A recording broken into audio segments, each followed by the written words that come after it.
Bien, que le nom du Seigneur soit béni. Nous allons reprendre nos places. Nous voulons dire un grand merci au Seigneur pour cette faveur, cette grâce qui est nôtre de pouvoir nous retrouver encore à ces cultes d'intercession. Et nous voulons remercier nos amis de la chorale pour ce moment. Et aussi un grand merci à nos amis de la technique pour tout ce qu'ils sont en train de faire afin de permettre à tous ceux qui ne sont pas en ces lieux de pouvoir nous suivre, même après ce moment, ils ont toujours la possibilité de nous suivre. Et merci à vous qui êtes là, vous vous êtes fait violence, ça n'a peut-être pas été évident. Vous étiez au travail, dans plusieurs occupations, mais vous vous êtes fait violence d'être là. Que le Seigneur vous bénisse. Et nous voulons également saluer tous ceux qui nous suivent via les réseaux sociaux. Nous croyons que le Seigneur ne manquera pas de vous faire du bien. Nous voulons lire deux textes et puis nous allons partager la parole du Seigneur. Nous lirons d'abord dans Exode chapitre 14 du 1er au 4e verset. Exode chapitre 14 du 1er au 4e verset. Puis nous lirons Romains chapitre 9 verset 17. Romains chapitre 9 verset 17. La Bible dit ceci. L'Éternel parla à Moïse et dit, « Parle aux enfants d'Israël qu'ils se détournent et qu'ils campent devant Pi-Hahiroth, entre Migdol et la mer, vis-à-vis des Baal-Séphon. C'est en face de ces lieux que vous camperez près de la mer. Pharaon dira des enfants d'Israël, ils sont égarés dans le pays, le désert les enferme. J'endurcirai les cœurs de Pharaon et il les poursuivra. » J'aime la suite. « Mais Pharaon et toute son armée serviront à faire éclater ma gloire. Et les Égyptiens sauront que je suis l'Éternel. » Et les enfants d'Israël firent ainsi. Alléluia. Romains chapitre 9, verset 17. Romains chapitre 9, verset 17. La Bible dit, « Car l'Écriture dit à Pharaon, je t'ai suscité à dessein pour montrer en toi ma puissance et afin que mon nom soit publié par toute la terre. » Afin que mon nom soit publié par toute la terre. Car l'Écriture dit à Pharaon, je t'ai suscité à dessein pour montrer en toi ma puissance et afin que mon nom soit publié par toute la terre. La version Nouvelle Bible Seconde dit, car l'Écriture dit au Pharaon, je t'ai suscité tout exprès pour montrer en toi ma puissance et pour que mon nom soit annoncé par toute la terre. La version Le Semeur nous fait comprendre encore mieux. Dans l'Écriture, Dieu dit au Pharaon, voici pourquoi je t'ai fait parvenir où tu es, pour montrer en toi ma puissance et pour que ma renommée se répande sur toute la terre. La version français courant dit ceci.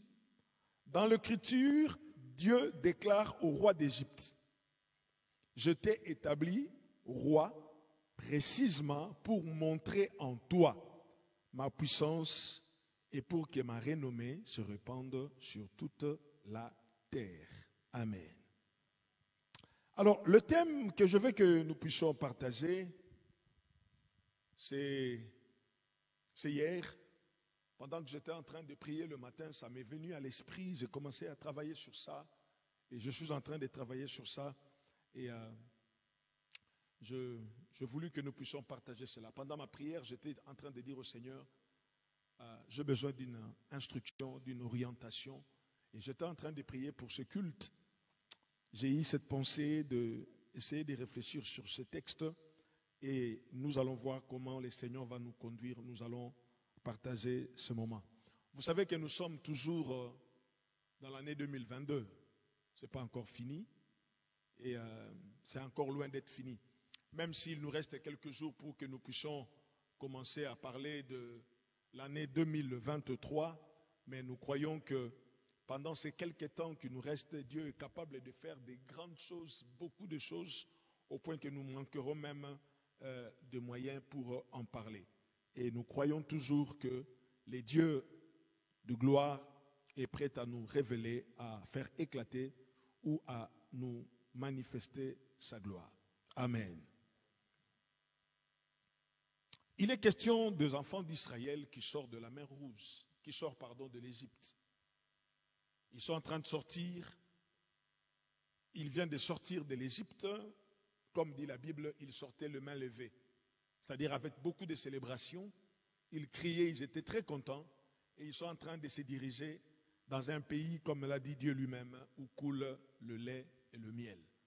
Très heureux, très contents. Il y en a qui sont contents parce que nous sommes en train de partir là où Dieu nous a promis. Il y en a qui sont contents parce que, enfin, c'est fini cette histoire de construire des châteaux et des châteaux. C'est fini, maintenant nous sommes en train de partir quelque part. Il y en a qui sont contents, ils se disent, waouh, Dieu est grand. Comment on a vu le grenouille se multiplier, comment on a vu les sauterelles remplir le pays.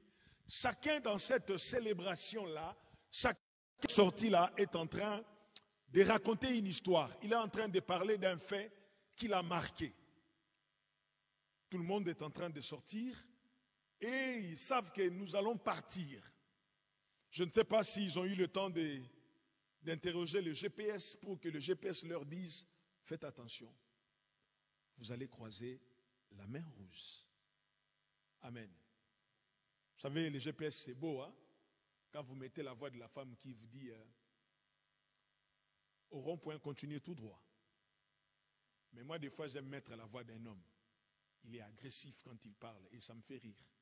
Et je crois que ce jour-là, les GPS pourraient leur dire, faites attention, vous croiserez la mer Rouge. Mais ils sont tellement dans la joie qu'ils n'ont pas le temps de savoir qu'est-ce qu'il y a devant. Et ils sont en train de sortir. J'imagine comment ils parlent, chacun raconte à son ami quelque chose. Et les femmes sont en train de dire, moi j'ai pris les bijoux de mon ami, elle me les a donnés. Parce que la consigne était que chaque femme devrait demander des bijoux à sa voisine. Et donc elles sont contentes, celles qui aimaient les bijoux, pas ma femme, les bijoux. Je ne parle pas de mon bijou. Celles qui aimaient les bijoux, elles étaient en train de raconter, moi j'ai pris telle bague, moi j'ai pris tel collier, moi j'ai pris ceci, moi j'ai pris cela. Ils sont en train de partir. Et pendant qu'ils sont dans l'euphorie de la délivrance, Moïse, il n'est pas dans tout ça. Moïse, il est calme. Il est en train de vouloir écouter les consignes de Dieu. Dans le livre des Psaumes, chapitre 103, le verset 7, il est écrit, il a montré ses voies à Moïse et ses hauts faits aux enfants d'Israël. Amen. Psaume 103, le verset 7. Écoutez comment la Bible parle. La Bible dit, il a manifesté ses voies à Moïse, ses œuvres aux enfants d'Israël. Les enfants d'Israël ont vu la gloire de Dieu. Mais Moïse connaissait la formule, parce que la Bible dit, il a manifesté ses voies à Moïse. Dans une autre version, on dit, il a manifesté ses voies à Moïse et ses hauts faits aux enfants d'Israël. Ici, on parle des œuvres. C'est-à-dire, pour qu'il y ait les œuvres, Moïse connaissait la formule. Moïse savait qu'est-ce qu'il fallait faire pour que nous puissions voir les hauts faits de Dieu. Mais ils sont là en train de parler, ils sont dans la joie. Moïse est en train de les conduire, ils sont en train de partir. Il y a des cris dans le désert, ils sont en train de partir. La Bible dit au chapitre 13, le verset 22, la Bible dit, la colonne de nuée ne se séparait point de devant le peuple pendant le jour, ni la colonne de feu pendant la nuit. Ils sont en train de sortir très contents, très joyeux. Le verset 21 donne, il dit, l'Éternel allait devant eux le jour dans une colonne de nuée pour le guider dans leur chemin et la nuit dans une colonne de feu pour les éclairer afin qu'ils marchent jour et nuit. Amen. C'était merveilleux. Pas moyen de dire reposons-nous un peu parce qu'il commence à faire sombre. Non. Le jour, l'Éternel est devant. Sous forme de nuée, il est en train de le conduire. Il les conduit, la Bible dit que sous dans une colonne de nuée pour le guider dans leur chemin. Parce que bien aimé dans le Seigneur, c'est impressionnant le désert. Il y a quelques jours, on a fait un vol et on était en train de traverser le désert. Je ne sais pas ce qui m'a pris, j'ai commencé à regarder sur le hublot. Je voyais le désert, j'ai commencé à le filmer. Alors, il y avait comme des empreintes sur le sol. J'ai dit au pasteur Papicho, je dis, pasteur Papicho, regarde dans le hublot, regarde dans le hublot. Mais tellement qu'on était loin, il ne comprenait pas ce que j'étais en train de lui dire. Je voulais lui dire, regarde comment le désert est impressionnant. Alors, je ne sais pas si les pilotes avaient fait exprès, mais en tout cas, on voyait le désert. Alors, soudain, dans mon esprit, je commence à planer dans le désert. Je me suis dit, mais comment les enfants d'Israël ont marché dans le désert? Parce que vous ne savez pas où vous allez partir, où est-ce que vous allez vous arrêter, quand est-ce qu'il faut tourner à gauche et à droite. Et Dieu, connaissant cela, la Bible dit, lui-même, il le guidait. Parce que Dieu ne connaît pas le chemin. J'ai bien dit, hein? Dieu ne connaît pas le chemin. Il est lui-même le chemin. Parlant des enfants d'Israël, quand ils sont sortis, quand ils ont traversé le Jourdain à l'époque de Josué, la Bible dit ceci, Dieu est en train de dire à Josué, l'arche vous montrera le chemin, l'arche. Parce que vous ne connaissez pas là où vous partez, mais l'arche connaît le chemin et l'arche vous montrera le chemin. Et ici, c'est Dieu lui-même qui vient en nuée pour le conduire parce qu'ils se disent, vous ne connaissez pas le chemin. Dis après moi, je ne connais pas le chemin. Tu ne connais pas, même si tu penses connaître. À vrai dire, tu ne connais pas. Et Dieu sait que les enfants d'Israël ne connaissent pas le chemin. Ils connaissent la souffrance. Ils connaissent le fouet clouté de l'Égypte. Ils connaissent ça. Ils connaissent comment construire. Ils connaissent. Mais ils ne connaissent pas le désert, la voie du désert. Et la Bible dit, Dieu lui-même est en train de les guider. Ils sont dans la joie. Moïse leur a dit seulement, suivez la nuée. Ils sont en train de suivre la nuée. Je ne sais pas si pour eux, c'était un phénomène lié à la météorologie. Je ne sais pas. Mais en tout cas, pour Moïse, c'était Dieu qui était en train de conduire son peuple. Pendant qu'ils sont en train de marcher, la Bible dit, Dieu les conduisait la nuit comme le jour. Parce qu'il ne fallait pas qu'ils s'arrêtent. Ils devaient à tout prix marcher. Seulement la consigne était que quand la nuée s'arrête, vous vous arrêtez. Parce que vous ne connaissez pas le chemin. Imaginez, tu ne connais pas un endroit, tu mets le GPS, arrivé quelque part, le GPS, il vous dit, à cet endroit, je ne me retrouve pas. Vous imaginez un peu la catastrophe. Alors, Dieu est en train de le conduire, ils sont en train de marcher, sûrement, ils sont en train de parler de tout et de rien, de ce qu'ils ont vécu. Quand soudainement, Dieu dit à Moïse, parle aux enfants d'Israël qu'ils se détournent. Ah! J'imagine un peu Moïse qui a commencé à dire, écoutez, on va faire un détour. Ah. En règle générale, quand on fait un détour, ça veut dire qu'on s'est trompé des chemins, n'est-ce pas? Ou on s'est rendu compte qu'on ne peut plus continuer tout droit, ou on ne peut plus continuer à gauche, il faut qu'on fasse un détour. Donc, ça veut dire que Dieu s'est trompé. Ah, il y a quelqu'un qui me suit sur Internet, il dit, c'est quoi ces prédicateurs-là qui disent que Dieu s'est trompé? Ah, mais je constate que Dieu leur dit, faites un détour. La Bible dit, l'Éternel parla à Moïse et dit, parle aux enfants d'Israël qu'ils se détournent et qu'ils campent des Pi Hahiroth entre Migdol et la mer vis-à-vis des Baal-Séphon. C'est en face de ce lieu que vous camperez près de la mer. Mais pourquoi on doit faire un détour? Vous devez faire un détour parce que celui qui vous conduit vous dit de faire un détour. Mais c'est une information de taille, c'est très important. C'est l'Éternel qui a dit. Alors, au verset 3, Dieu donne la raison pour laquelle il veut que les enfants d'Israël fassent ces deux tours-là. Il dit, Pharaon dira des enfants d'Israël, ils sont égarés dans le pays. Le désert les enferme. Alors, si je peux donner un thème à cette exhortation, c'est l'enfermement du désert. L'enfermement du désert. C'est Dieu qui dit à Moïse, il dit, quand vous allez faire un détour, Pharaon va voir de loin que vous êtes en train de faire un détour, ça va l'exciter, il va dire, ah oui, ça y est, ils sont égarés, parce que quand tu parles comme ça, tout d'un coup tu t'arrêtes, tu commences à tourner, sûrement tu vas revenir là d'où tu viens. Alors Dieu dit, quand Pharaon va voir ça, il va dire, ça y est, ils sont égarés dans le pays, pas dans le désert, dans le pays. Mais aujourd'hui, on n'est pas là. Et il ajoute, le désert les enferme. Bien aimés dans le Seigneur, l'histoire des enfants d'Israël dans le désert est une très bonne illustration de la marche chrétienne, de notre marche avec Dieu. Alléluia. De leur délivrance en passant par le désert jusqu'à leur installation dans la terre promise, nous sommes en train de voir une très bonne illustration de notre marche avec le Seigneur. Il y a trois choses. Dieu les délivre, c'est la première des choses. La deuxième des choses, ils doivent marcher dans le désert. Et si vous lisez quand Dieu parle à Moïse, quand il donne des instructions à Moïse pour qu'il aille voir Pharaon, il va lui dire ceci, dis à Pharaon de vous laisser, vous allez faire une marche de 3 jours dans le désert, c'est 3 jours de marche. C'est l'instruction que Dieu donne. Il dit, vous allez me servir dans le désert.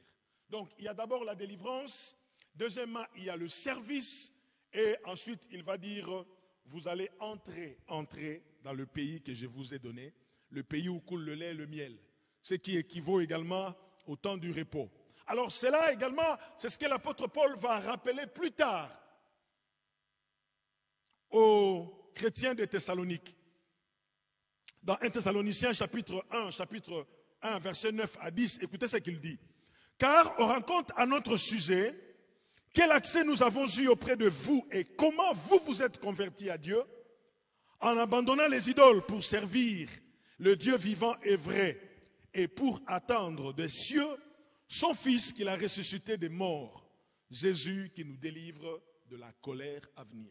L'apôtre Paul est en train de souligner 3 faits qui concernent les Thessaloniciens et qui résument un peu la marche dans le désert. Il dit ceci, on est en train de nous raconter comment vous vous êtes convertis à Dieu. La conversion, ce qui équivaut à la délivrance des enfants d'Israël quand ils sont sortis du joug de l'Égypte. Ils ont abandonné le faux Dieu de l'Égypte, ils sont sortis. L'apôtre Paul parle de la conversion. La conversion, c'est le début de toute vie chrétienne normale. Une vie chrétienne classique, une vie chrétienne authentique commence par la conversion. Si vous vous dites que je suis en Christ, je marche avec Dieu, vous devez commencer par nous dire comment vous vous êtes convertis. Alléluia. Oh, j'aimerais que tout celui qui m'entend puisse comprendre cela. Tu dois être en mesure, un jour, si je te pose la question, dis-moi comment tu t'es converti, tu dois être en mesure de me le dire. Et j'ai aimé un professeur de théologie qui disait, j'aime entendre quelqu'un dire, j'étais un pécheur et j'étais malheureux. C'est ça la conversion, c'est le début d'une vie chrétienne normale. Et dès que nous nous sommes convertis, la chose qui vient après, c'est le service. Nous servons Dieu. Et quand nous servons Dieu, nous servons nos semblables. Après la conversion, c'est le service. Nous servons Dieu. Et pendant que nous sommes en train de servir Dieu, je contrôle bien mes mots, pendant que nous sommes en train de servir Dieu, nous nous attendons à la délivrance finale. Le retour de notre Seigneur Jésus-Christ. Le retour glorieux. Donc ce qui veut dire que pendant que nous sommes en train de servir, je ne vais pas me perdre dans le service. Je ne vais pas me battre pour être grand dans le service. Je vais juste faire un service tout en étant fidèle. Parce que j'attends la chose la plus importante. Dieu ne m'a pas sauvé seulement pour le service.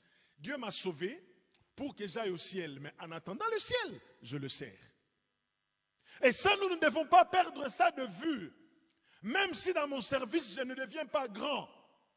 Même si dans mon service, on peut me comparer à X ou Y personnes, ça importe peu. Le plus important, c'est que je sois fidèle dans ce que je suis en train de faire. Les enfants d'Israël, Dieu leur dit, vous allez me servir dans le désert. Écoutez, Dieu voulait que les enfants d'Israël puissent sortir. Il était clair dans ce qu'il disait. La Bible dit, écoutez comment on parle de cela dans Exode chapitre 5, verset 1.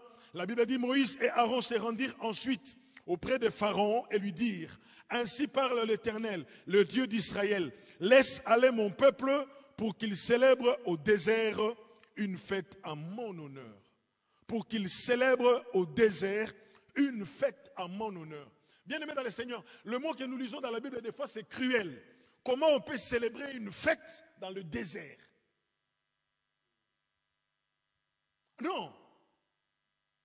Ça allait encore avoir son sens d'aller dire à Pharaon, laisse-nous célébrer une fête dans la ville pendant quelques jours en l'honneur de l'Éternel. C'est d'ailleurs du reste ce que Pharaon leur a proposé plus tard, en disant restez dans le pays, faites ce que vous voulez faire. Mais Dieu dit c'est dans le désert.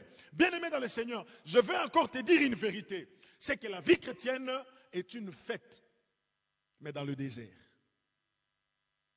Ce qui veut dire que dans la vie chrétienne, on ne peut pas être triste.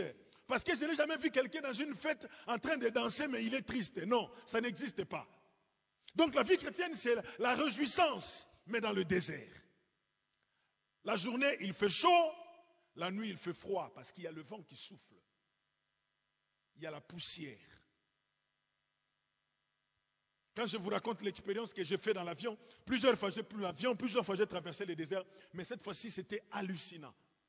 Je voyais les mêmes empreintes partout. C'est comme si quelqu'un est descendu, il a fait des œuvres d'art. Mais c'était très beau à voir. C'était très beau à voir. Dieu dit, vous allez me servir, vous allez faire une fête en mon honneur, mais dans le désert. Donc, bien-aimés dans le Seigneur, la vie chrétienne est une réjouissance, c'est une fête dans le désert. La vie chrétienne se résume à une fête. C'est la fête, mais dans le désert. Quel contraste! Fête dans le désert. Il n'y a pas de musique, il n'y a que du bruit du vent.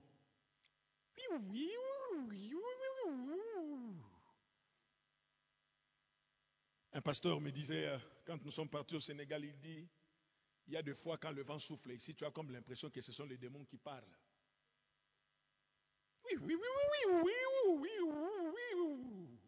Alors il me dit, la première fois que j'ai entendu cela, je suis sorti en disant, au nom de Jésus, nul et sans effet. Il dit, je me rends compte que c'est le vent. Et c'est comme ça que Dieu amène les enfants d'Israël. Il dit, vous allez servir, vous allez célébrer au désert une fête en mon honneur.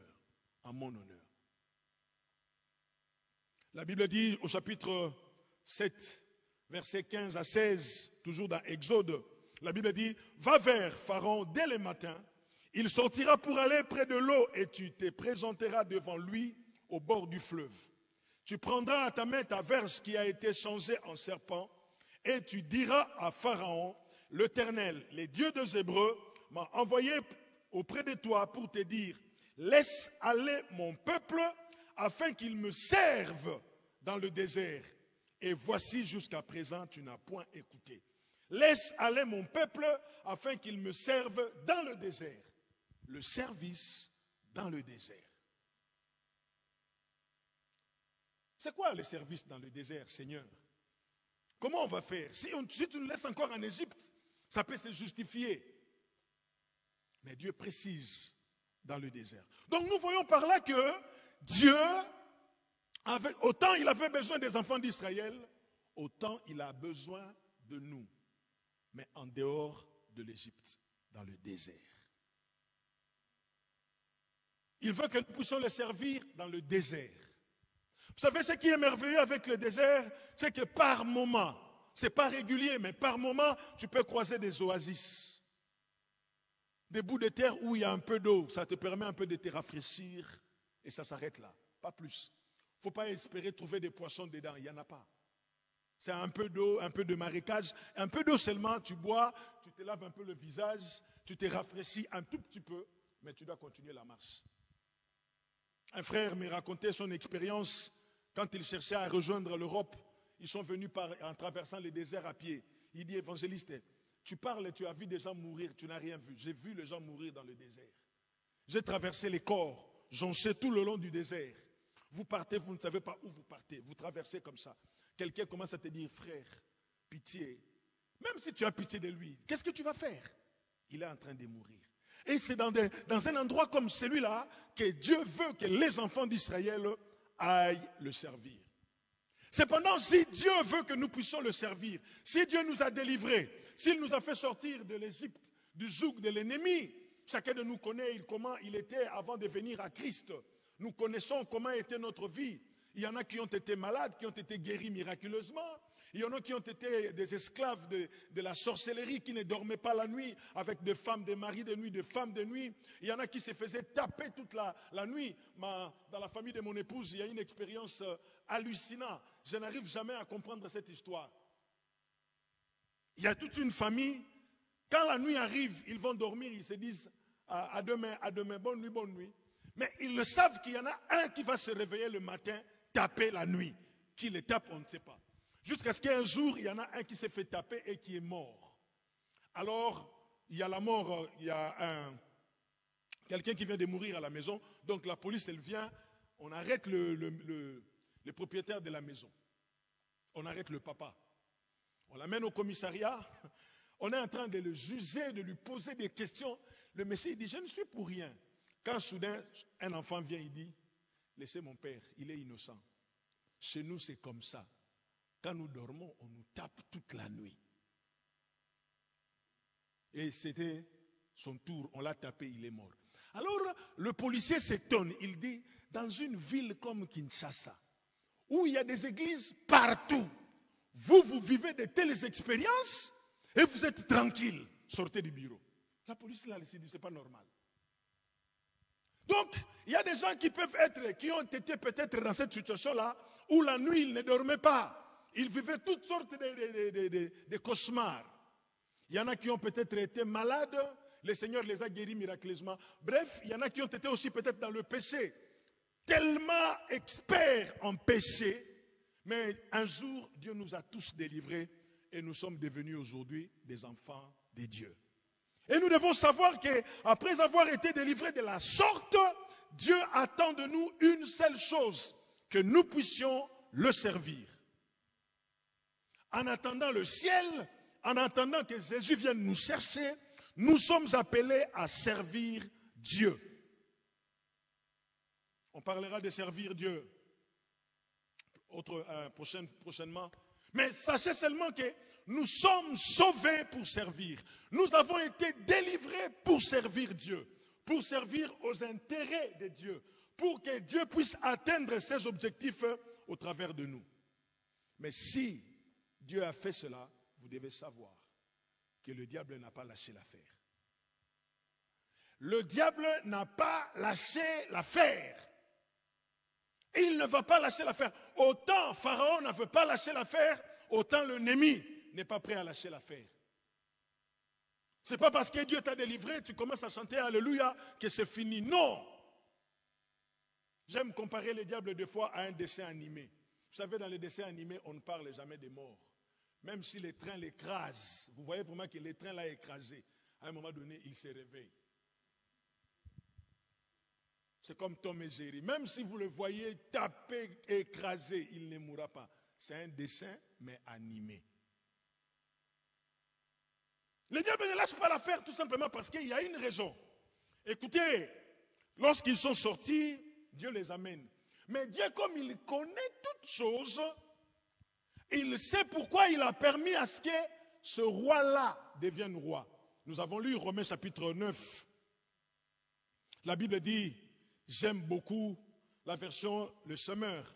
Dans l'écriture, Dieu dit au Pharaon, c'est pourquoi je t'ai fait parvenir où tu es. Vous savez, il y a certaines élévations, quand vous le voyez, malheureusement ou heureusement, Dieu connaît ses secrets lui-même. J'imagine les jours où Pharaon est devenu roi en Égypte.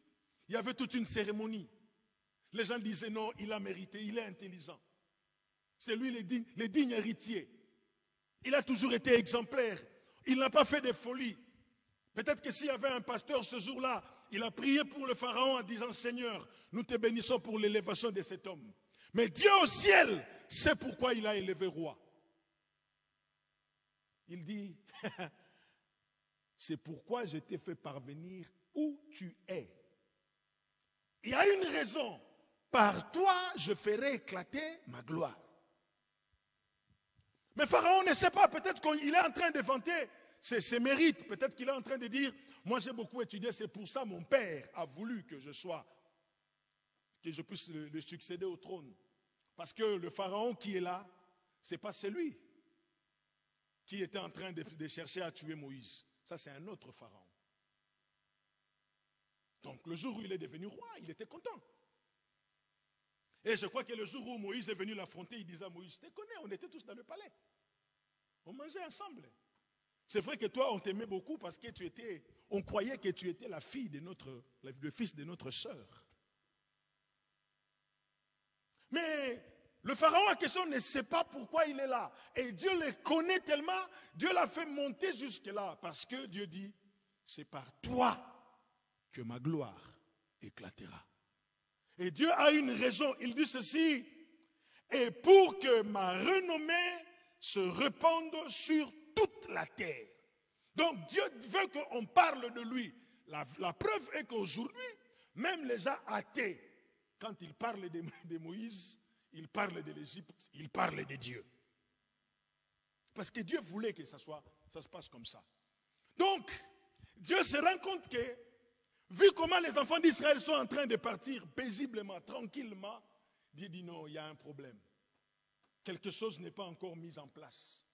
J'ai un objectif à atteindre. Moi, j'avais suscité ces rois-là pour faire éclater ma gloire. Mais la façon dont les enfants d'Israël sont en train de partir, non. Faites demi-tour. Détournez-le. Alors, le diable n'a jamais compris la stratégie des dieux et il ne la comprendra jamais. Mais tout ce que le diable peut faire, c'est dévoiler devant Dieu. Dieu le connaît, Dieu connaît toutes choses. La Bible dit tout est à nu et caché, et rien n'est caché, tout est à nu devant Dieu. Alors, Pharaon va laisser les enfants d'Israël partir. Mais arrivé à un moment donné, Pharaon, c'est comme s'il se réveille de son sommeil. Il va se réveiller, il dit non mais ce n'est pas possible. La Bible dit ceci. Quand on est venu dire à Pharaon, Dieu dit laisse partir les enfants d'Israël. Écoutez la réponse de Pharaon. Pharaon répondit, qui est l'Éternel pour que j'obéisse à sa voix en laissant aller Israël? Je ne connais point l'Éternel et je ne laisserai point aller Israël. Au chapitre 14, au verset 5, là où nous avons lu, en annonçant au roi d'Égypte que le peuple avait pris la fuite, alors le cœur de Pharaon et celui de ses serviteurs furent changés à l'égard du peuple. Écoutez la phrase. Ils dirent, qu'avons-nous fait en laissant aller Israël dont nous n'aurons plus le service? J'aime beaucoup cette phrase. Qu'avons-nous fait en laissant aller Israël dont nous n'aurons plus le service? Ça veut dire ceci, tout le temps que les enfants d'Israël étaient encore en Égypte, ils étaient en train de rendre un service intéressant aux Égyptiens. Qu'est-ce qu'ils faisaient? La Bible dit, ils étaient en train de servir à construire des pyramides. Tout ce que vous connaissez à l'Égypte d'antique, ça a été construit par un peuple étranger. Donc Israël, pour Pharaon, c'était une main-d'œuvre gratuite. On ne payait pas. Donc il faut les conserver pour qu'ils continuent à nous servir. Il faut les conserver, il faut les garder en esclavage pour qu'ils continuent à nous servir à quelque chose. C'est comme cela que nous étions autrefois chez le diable. Vous n'avez qu'à regarder votre passé. Vous allez comprendre combien vous avez aidé le diable à s'enrichir. Et ce qui fait que quand Dieu nous fait sortir du monde, quand Dieu nous fait sortir comme il a fait sortir les enfants d'Israël de l'Égypte, pour les diables c'est un manque à gagner. Donc, il faut le poursuivre. Voilà pourquoi vous avez tout ce que vous vivez aujourd'hui, les combats, les obstacles, les difficultés, tout ça, parce que l'ennemi ne veut pas lâcher l'affaire. C'est parce qu'il ne veut pas lâcher l'affaire, parce que pour lui, vous laissez partir ou nous laisser partir, c'est une perte énorme. C'est une perte énorme. Voilà pourquoi des fois c'est compliqué, c'est difficile. Nous avons des maladies, les enfants sont... Avec les enfants, c'est toujours un problème. Dans le mariage, c'est toujours un problème. Et c'est toujours comme ça, c'est toujours comme ça. Parce que l'ennemi ne veut pas lâcher l'affaire. Et Dieu le sait. Mais seulement, Dieu ne voit pas Pharaon comme étant un roi têtu. Non. Dieu ne voit pas tes difficultés comme des problèmes difficiles à résoudre. Non. Parce que Dieu est tellement puissant qu'il peut faire qu'à partir de maintenant, jusqu'au jour où tu partiras chez lui, que tu ne croises aucune difficulté. Dieu est capable de le faire. Quand il parle à Pharaon, il dit, si j'avais voulu te détruire, toi et ton peuple, je l'aurais fait. Dieu est tellement puissant, mais pourquoi Dieu ne fait pas de choses? Ça, c'est la question que beaucoup de gens se posent. Mais si c'est vraiment le cas, pourquoi Dieu ne finit pas une fois pour toutes avec le diable? Non. Ce n'est pas correct si Dieu fait des choses comme ça. Parce que Dieu a un objectif. Il faut que mon nom, il faut que ma renommée soit répandue sur toute la terre. Il faut qu'on parle de Dieu. Dieu veut qu'on parle de lui. Alors, Dieu dit à Moïse, faites un détour, reposez-vous là, campez-vous en face de la mer. Mais Moïse, là-bas en Égypte, on dormait, même si on était esclaves, on dormait dans des tentes. Non, on dormait vraiment dans des maisons. Même si on se réveillait à 5 heures, mais Moïse, c'était quand même bien en Égypte. Mais ici, c'est quoi? Alors, Dieu va révéler un secret à Moïse, il va dire ceci. Lorsque Pharaon va vous voir dans cette position, il va dire, vous êtes égarés. Le désert vous a enfermés. Alors, moi, parce que lui, il va croire comme ça, moi, je vais endurcir son cœur, il va vous poursuivre. Alors Dieu va dire, et Pharaon et toute son armée serviront à éclater ma gloire. Bien aimé, s'il y a quelque chose à laquelle Dieu tient énormément, c'est sa gloire. Dans Ésaïe, il dit ceci, je suis l'Éternel, jamais, jamais, jamais, Ésaïe. Vous allez comprendre que Dieu tient énormément à sa gloire. Je ne donnerai pas mon honneur aux... Dieu tient réellement à sa gloire. Dieu tient, Dieu tient, Dieu tient. Il dit, je ne peux pas, je ne peux pas. Écoutez, chapitre 42, verset 8 du livre d'Ésaïe, la Bible dit, je suis l'Éternel, c'est là mon nom.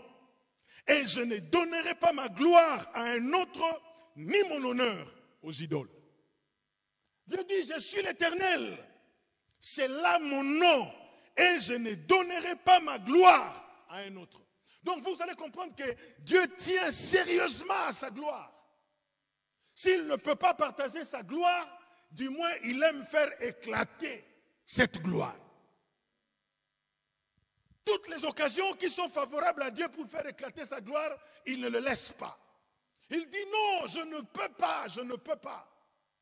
Alors Dieu cherchait une occasion pour qu'on parle de lui. Alors il dit, ça y est, je sais ce que je vais faire. Il fait d'abord monter le roi d'Égypte à ce trône. Et après maintenant, il dit à Moïse, Pharaon et toute son armée serviront à faire éclater ma gloire. Oh, j'aimerais dire à quelqu'un, tu vas me regarder, tu vas me dire, pasteur, tu dis ça parce que tu ne vis pas ce que je vis. En tout cas, sincèrement parlant, même si j'ai envie de compatir, je n'ai pas besoin de savoir ce que tu vis. Le plus important pour moi, c'est de savoir que dans cette situation-là, Dieu va se glorifier. Tu me diras, pasteur, tu ne connais pas ma maladie. Tu ne sais pas ce que les médecins m'ont dit. Tu ne sais pas ce que je suis en train de vivre. Je veux compatir, mais je n'ai pas besoin de connaître. Du reste, je n'ai pas besoin de compatir. Moi, j'ai juste besoin que Dieu se serve de cette situation pour que nous puissions voir la gloire de Dieu. Pour que nous puissions voir la gloire de Dieu. Alors Pharaon, il dit, non, Il appelle son chef d'état-major, il dit, est-ce que ce que je vois là, c'est ce que toi aussi tu vois? Il dit, ah oui, c'est bizarre, hein? Ils ont mis des tentes. Ah, donc, ils ne savent plus où aller. L'objectif de Pharaon, ce n'était pas d'aller tuer les enfants d'Israël, non. Il voulait venir le rattraper et le ramener en Égypte. Parce qu'il a dit, nous n'aurons plus le service. Ce n'était pas de les tuer, c'était de le prendre et de le ramener. À vrai dire, lorsque les difficultés nous arrivent, lorsque le diable nous oppresse, son souci, ce n'est pas de nous tuer, c'est de nous prendre et de nous ramener vers lui. Pour que nous continuions à être à son service. Et Dieu sait. Parce que Pharaon sait que quand il va s'approcher, le peuple va commencer à paniquer. Pharaon le sait. Alors, lorsque Moïse il dit, le désert les enferme. Je dis le thème, c'est l'enfermement du désert. Mais qu'est-ce que j'appelle l'enfermement du désert? Déjà, il faut savoir que lorsque nous parlons de enfermer ou l'enfermement, le mot enfermer veut dire claustrer. Vous savez, il y a un terme qui me fait rire souvent. La première fois que j'ai compris le sens de ce mot, ça m'a fait rire. Claustrophobe. Les gens qui ont peur d'être tout seuls dans l'ascenseur. Des claustrophobes. Et la première fois que j'ai entendu ce mot-là, il y avait un monsieur qui était enfermé dans l'ascenseur. Alors on m'appelle technicien, il y a quelqu'un qui s'est enfermé dans l'ascenseur. Donc moi je viens, j'essaie de lui parler. Alors la dame qui m'avait appelé, la secrétaire, me dit, peut-être qu'il est claustrophobe, essayez de lui parler. J'ai dit, quoi? Claustrophobe. Donc j'ai décomposé le mot phobe, phobie, la peur, claustro, ok, clos. Je me suis fait l'idée, après je suis parti vérifier. Je commençais à lui poser la question, monsieur, est-ce que vous êtes claustrophobe? Il me dit, non, ça va. On a parlé, c'était fini. Au final, on a fait le nécessaire, on l'a sorti de l'ascenseur. Alors, enfermé dans le désert, enfermement du désert, c'est-à-dire le désert t'enferme. Tu n'as pas où partir. Tu n'as pas quoi faire, tu ne sais pas que faire et tu ne sais pas comment faire. Tu es enfermé, tu es comme emprisonné. Et c'était pour Pharaon une occasion de récupérer ce qu'il avait perdu. Il a appelé ça jackpot. Il dit, ça y est, je vais les avoir. Moïse les a trompés. Dieu les a abandonnés. Ils sont sortis à la hâte. Ils ne savaient pas que là devant, il y avait la mer rouge. S'ils m'avaient demandé la permission, j'allais leur prêter des bateaux. Ça y est, on va les récupérer. C'est l'emprisonnement, c'est la réclusion, c'est le renfermement. Mais c'est quoi l'enfermement du désert? C'est une situation voulue, provoquée par Dieu lui-même. Ce n'est pas le diable qui a provoqué cela.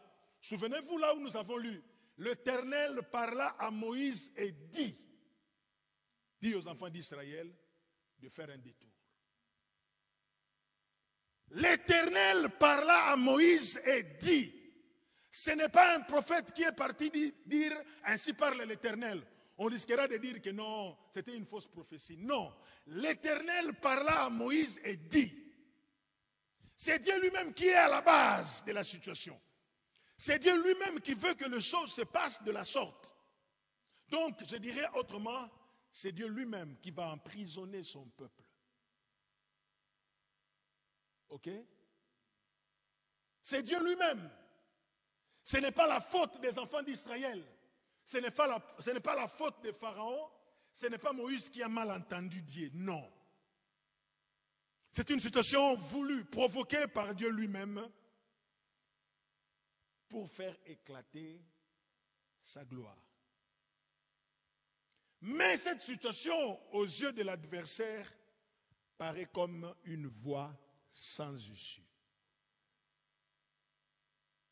Pendant que Dieu permet que tu vives une certaine situation, pour l'ennemi, il dit ça y est, il est perdu. Regardez les expressions ou les termes que le roi d'Égypte a employés. il dit, il est dans le pays. Il dit, le désert l'enferme. Ah, Pharaon, comment tu peux parler de choses comme ça, vraiment? Tu n'as même pas demandé si c'est ça ou c'est pas ça. Regarde, écoutez comment il dit. Ils sont égarés dans le pays. Peut-être que tu es en train de passer des moments très difficiles aujourd'hui. Peut-être que parmi ceux-là qui nous suivent en ligne ou ceux qui vont nous suivre plus tard, il y en a qui vont se retrouver dans cette situation. Tu passes par des moments où tu ne peux pas expliquer. Quand tu t'examines, tu te regardes bien, tu dis, Seigneur, qu'est-ce qui m'arrive? Qu'est-ce qui m'arrive, Seigneur? Peut-être que quand tu examines ta vie de tous les jours, tu dis, il y a un problème. Je crois que le diable est plus fort. Non. Seulement, les dieux de gloire, qui n'aiment pas partager sa gloire, il aime faire éclater sa gloire. Seulement, c'est que quand Dieu veut faire éclater sa gloire, il ne fait pas éclater sa gloire n'importe où. Et il ne le fait pas éclater dans la vie de monsieur quiconque. Non. Il fait éclater sa gloire dans la vie de ceux qui lui appartiennent. Pour que lorsque les gens vont célébrer sa gloire, qu'ils reçoivent toute la gloire et que ceux qui lui appartiennent également soient dans la gloire. Vous savez, j'aime beaucoup dans l'évangile selon Jean l'histoire d'un homme qu'on appelle Lazare. Au chapitre 11, on nous parle de sa mort et de sa résurrection. Mais j'aime le chapitre 12. On a organisé un dîner. Il y avait Marie, il y avait Marthe, il y avait Lazare et il y avait Jésus. La Bible dit, les Juifs vinrent non seulement pour voir Jésus, mais aussi Lazare qu'il avait ressuscité des morts. Oh, mais ces Juifs-là, est-ce qu'ils n'ont jamais vu Lazare? Si, ils le connaissent. Mais cette fois-ci, Lazare devient intéressant à regarder.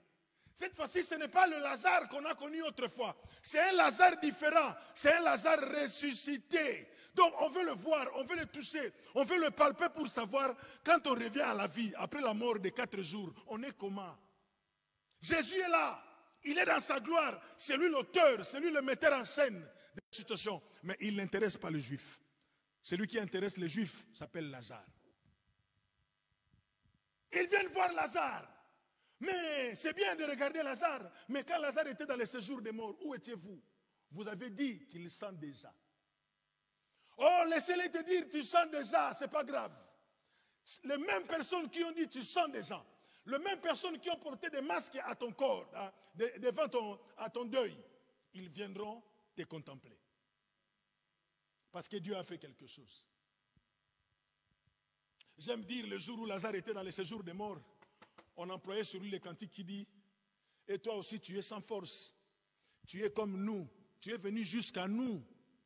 Parce que la Bible dit dans Ésaïe, le séjour des morts s'émeut à ton sujet en disant, toi aussi, tu es sans force et tu es venu jusqu'à nous. Donc le jour où Lazare est mort, on l'enterre, il commence à se décomposer. J'imagine Lazare dans le séjour des morts. Les morts le regardaient, Lazare, tu étais tout le temps avec Jésus. Des fois, il venait manger même chez vous, Lazare. Mais où est-ce qu'il était, ce Jésus-là? J'imagine un peu la tête baissée de Lazare. Ah, non, l'homme n'est qu'humain. Jésus, vraiment. En plus, on lui a envoyé le message. Et le séjour des morts et la mort se moquaient de Lazare. Oh, mais vous, la mort, moquez-vous de moi. Les vivants viendront me célébrer. Les vivants viendront me contempler parce que je deviendrai une autre personne. Vous parlez de la mort, vous parlez de la résurrection. Moi, je connais la mort et la résurrection parce que je m'appelle Lazare. Et tout ça parce que le Dieu de gloire a fait éclater sa gloire dans ma vie. Il y a des choses, ça ne peut pas arriver à tout le monde. Ça ne peut qu'arriver aux bien-aimés. Vous savez, un jour, Dieu se pose la question devant Abraham. Il dit, cacherai-je à Abraham ce que je vais faire? Ah, mais Dieu, c'est ton droit de cacher les choses.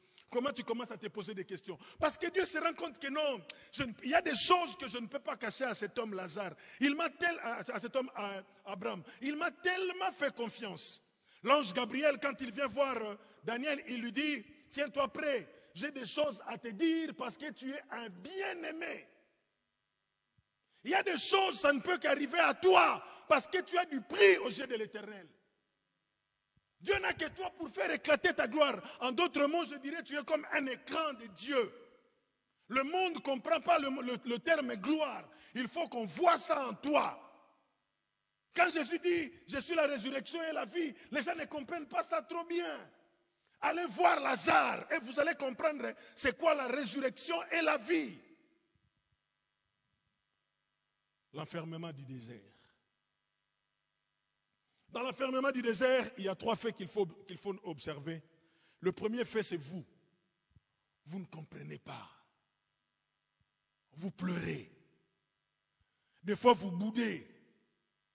Vous vous dites, si cela est le cas, pourquoi je dois continuer à prier?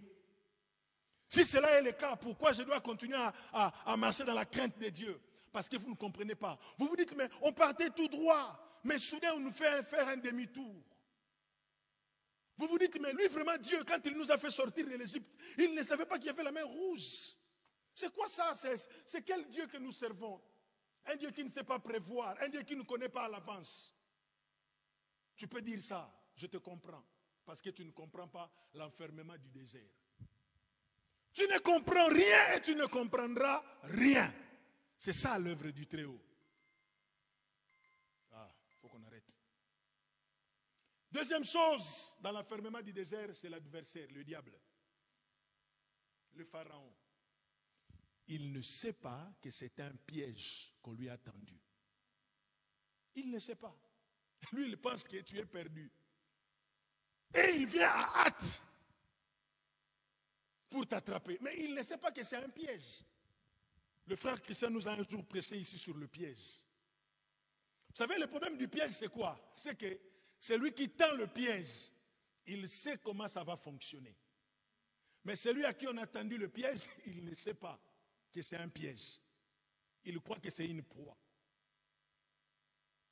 Alors j'aimerais que tu dises, je suis un piège de l'Éternel contre mon adversaire. C'est le piège. Si seulement Pharaon avait quelqu'un qui avait le don de discernement, il allait lui dire, n'y va pas trop, n'y va pas trop. Je vois Dieu caché derrière. N'y va pas. Tu vas mourir. N'y va pas, tu vas mourir. Mais seulement, c'est un piège. Le troisième fait dans l'enfermement du désert, c'est Dieu lui-même. Il le fait tout simplement pour sa gloire. Et ce qui est bien avec Dieu, il ne tire pas sa gloire et en nous laissant souffrir. Non. Souvenez-vous de notre texte de base, quand on a déclaré l'année de la manifestation de la gloire de Dieu, c'était dans Jean chapitre 13. Et dans Jean chapitre 13, Judas est parti vendre Jésus. Jésus dit, mon heure de gloire est arrivée. Jésus, on va te vendre. Tu vas connaître la honte, l'humiliation. Et tu appelles ça la gloire. Mais tellement que Dieu n'est débiteur de personne. Parce que si tu le glorifies, il te glorifie aussi. C'est ce que Jésus lui-même a dit. Quand Dieu a vu que Jésus l'a glorifié, la Bible dit, c'est pourquoi aussi Dieu l'a souverainement élevé. Et lui a donné un nom qui est au-dessus de tout autre nom. Pourquoi? Afin qu'au nom de Jésus, tous genoux fléchissent. Alors j'aime quand j'ai fait la délivrance, des fois je commence à jouer, j'ai dit au démon, mets-toi à genoux. Et ça marche. Ah, c'est beau. Je comprends les disciples qui disaient, les démons même nous sont soumis, Dimitri. À genoux. Et des fois je commence à compter, je dis, jusqu'à 3 vous partez. 1, 2, 3. Les démons partent. Ça, ce sont les résultats de ce qui s'est passé quand Jésus a glorifié Dieu. Dieu l'a aussi glorifié. Alléluia. Je sais que c'est dur, ce que tu traverses. Je sais que c'est dur. Mais en tout cas, l'enfermement du désert, c'est une situation désagréable pour l'instant. Mais ça devient succulent par la suite. Ça devient très succulent. Parce que, après, quand on parle de l'enfermement du désert, les larmes ne coulent plus. Pendant qu'on le vit, il y a les larmes. Mais quand on raconte maintenant l'histoire, les larmes ne coulent plus. Alors, nous voulons prier le Seigneur. On va s'arrêter là pour aujourd'hui. C'est une situation que Dieu a voulu.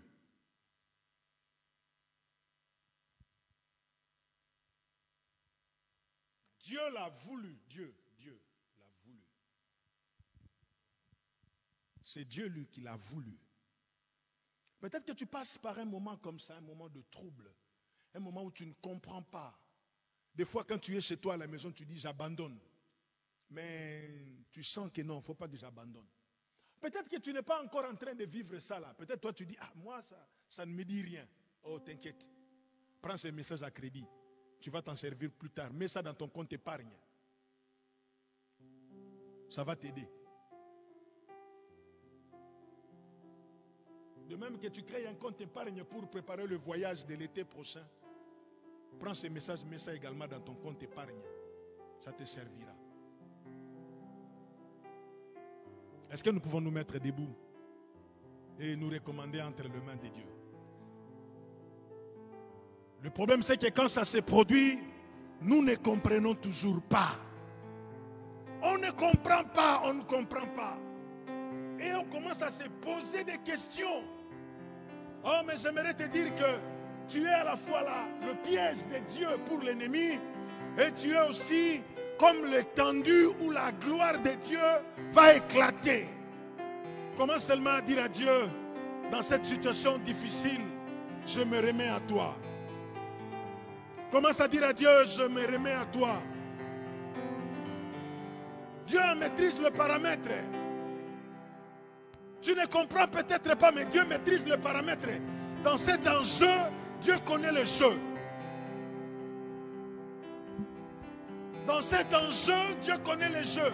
Dieu sait comment ça va finir parce qu'il est éternel. Il sait comment ça va finir. Toi, ne va pas à gauche, à droite.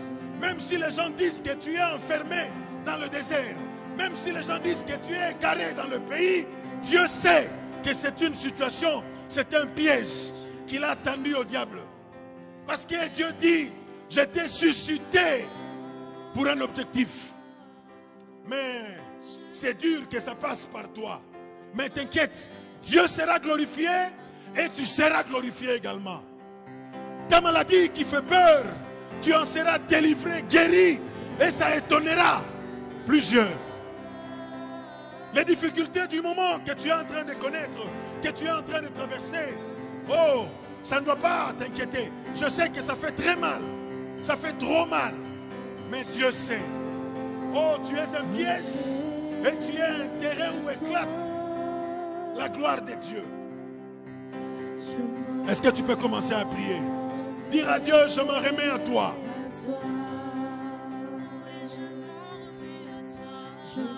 Oh, quelqu'un peut commencer déjà à prier alors que la chorale chante. Je veux que tu commences à parler à Dieu.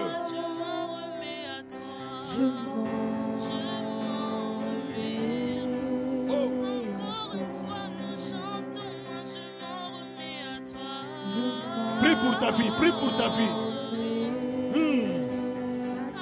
Alléluia.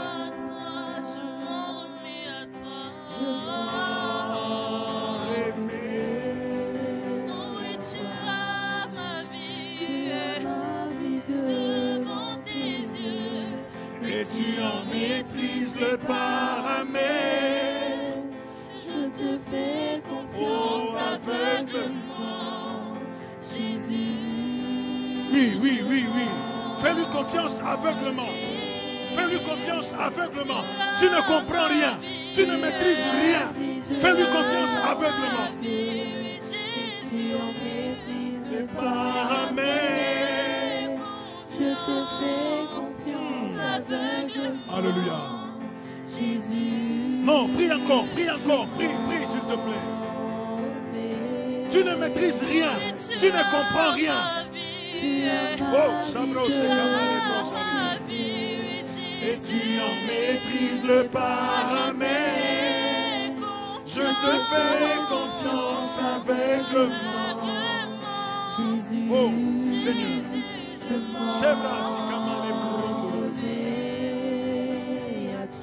Prions maintenant, commençons à prier. Commençons à prier maintenant. Je veux que tu parles à Dieu. Recommande ta vie entre les mains de Dieu. Tu ne maîtrises pas le paramètre. Oh, tu ne maîtrises pas le paramètre. C'est Dieu qui est à la base de ces détours. C'est Dieu qui est à la base de ces détours. C'est Dieu qui a voulu que ça ne marche pas. C'est Dieu qui a voulu que tu connaisses ça. C'est Dieu qui a voulu que ça tourne comme ça. Parce qu'il veut tirer gloire. Tu me donnes la vie. Je te fais confiance, toi qui es le chemin. Quand je marche, je sais que tu es là. Tu me montres le chemin. Je te fais confiance aveuglement. Voilà pourquoi je réponds ma vie. Voilà pourquoi je... Ce n'est qu'un campement dans le désert. Ce n'est qu'un campement dans le désert. Ce n'est qu'un campement dans le désert. Ah, c'est un piège. Oh, je veux dire, tu es un piège, tu es un piège. Cette situation n'est qu'un piège.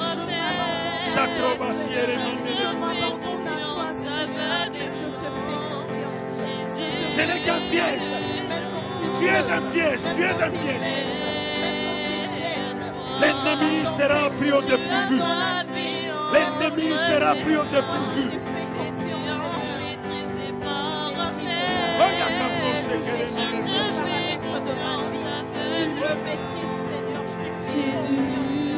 L'enfermement du désert. L'enfermement du désert. C'est un piège. Mais c'est là où tu verras la gloire de Dieu. C'est là où tu vivras la gloire de Dieu. C'est comme c'est grâce. Je te fais confiance aveuglement. Jésus, je m'en remets. Je m'en remets, moi je m'en remets. Je m'en remets, moi je m'en remets. L'enfermement du désert. Ah, ce n'est qu'un campement. C'est pour un temps.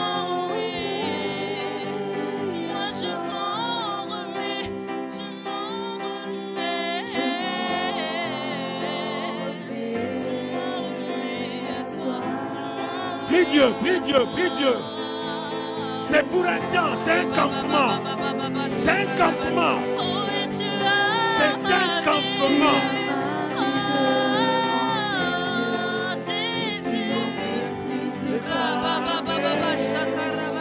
Je te fais confiance aveuglement. Jésus, je m'en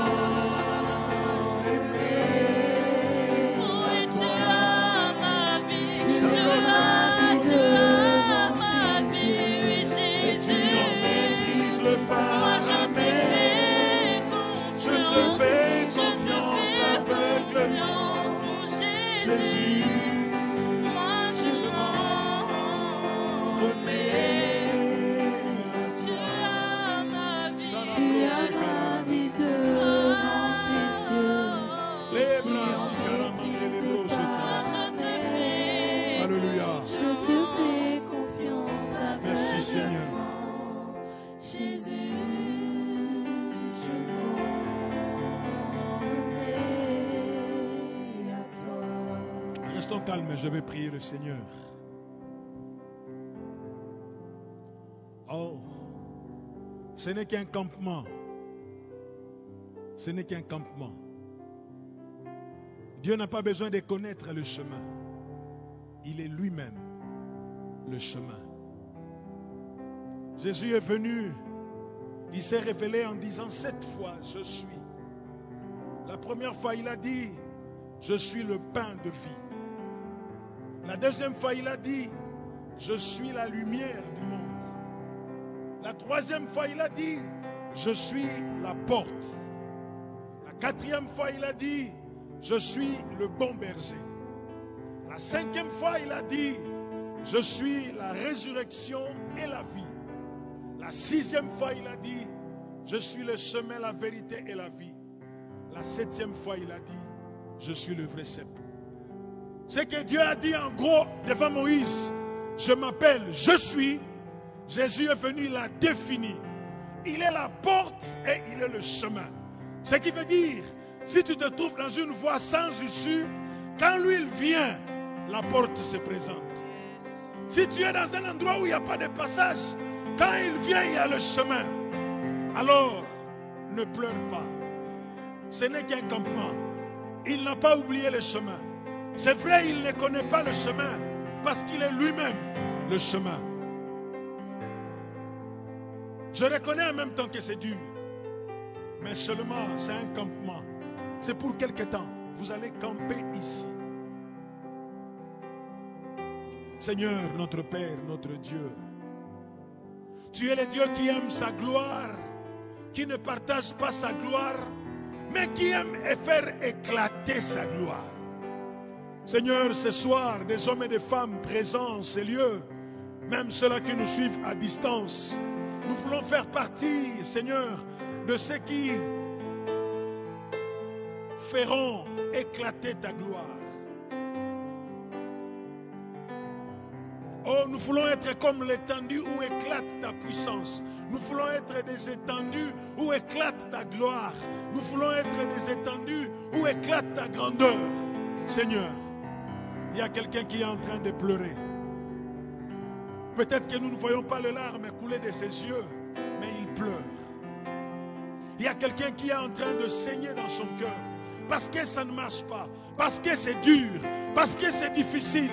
Mais Seigneur Dieu, tu es à la base de la situation. C'est toi qui as dit à Moïse, dis aux enfants d'Israël de faire un détour. Seigneur, nous voulons nous recommander à ta grâce. Nous ne comprenons pas pourquoi ces détours. Mais nous voulons te faire confiance aveuglement comme nous l'avons chanté. Nous voulons croire, Seigneur, que nous sommes un piège. Nous voulons croire, Seigneur, que cet enfermement du désert, c'est toi qui en es la base, c'est toi qui en es l'auteur, c'est toi qui es à la base, Seigneur Dieu. Oh, je prie pour mon frère, ma soeur. Je prie que tu puisses l'aider, éternel Dieu, à garder confiance à toi, à persévérer, à continuer à te faire confiance aveuglement. Parce que, Seigneur Dieu, s'il y a 4 jours pour la mort, s'il y a un temps où les gens vont dire ça sent mauvais, il y a un temps où les gens viendront pour nous regarder nous. Alors, Seigneur, nous voulons même jusqu'à la dernière minute, jusqu'à la lie, nous voulons rester là, fidèles, et te faire confiance. Je prie pour ton peuple. Je prie que par ton esprit, que tu le fortifies. Fortifie-le et fortifie-le encore. Au nom de Jésus, nous avons ainsi prié, nous disons tous Amen. Amen.